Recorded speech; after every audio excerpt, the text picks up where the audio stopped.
Waalaikumsalam. Kibah abang. Kibah. Tak nak yang dengar yang mandi kata pegang kena dera ke? Abang kibah. Ai jujur dengar kita gawat kan. Bukan Kita yang pantun nak pegang kena dera di pupu kan. Dilondon betul. Sudah pecah tu.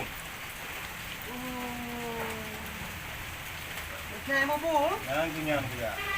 Kibah no. Jom pecah je lah dengar dah tu. Oh, dah balah tak apa? Ini belah je lah tu bang. Kau nak enak bu, ayah. Banyaklah dah belah. Gede-gede nak gede-gede dah pula. Dia nak gede dah belah. Boleh ada ke? Jom duduk tak tahu kamu dia apa. Ya, bu.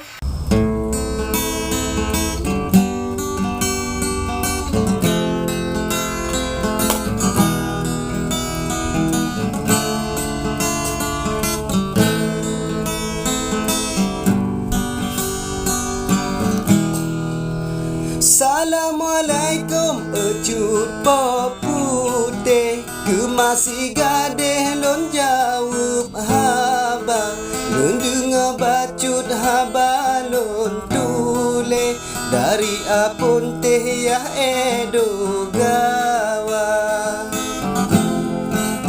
lon dengar haba yang gada tule olon bobare lepas dargasa anu kamu pegah balik cukup mencuri lon dengar haba jino lon peglah haba rotule ulon bobare jud makna lon lake ahba ya si gade bacu lon cure ke maksidara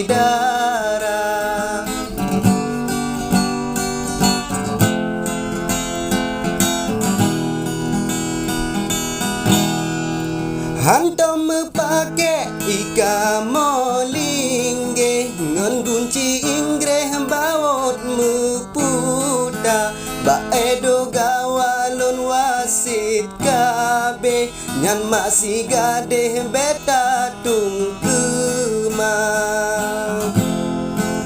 taplah bajati pegat ke binte utom tapi leh taboh yang muda janda yang kaya kakak mau pilih anu magade dan lemu hawa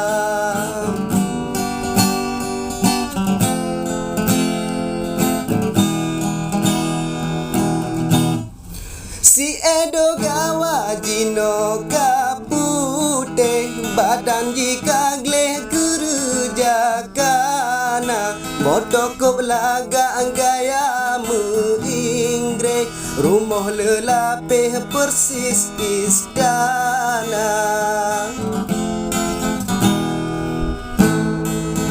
kalelon pegah masa uroje yolon jak kedeh baru monggada dan edo gawa paling lon gase menyanu cure di lontan rela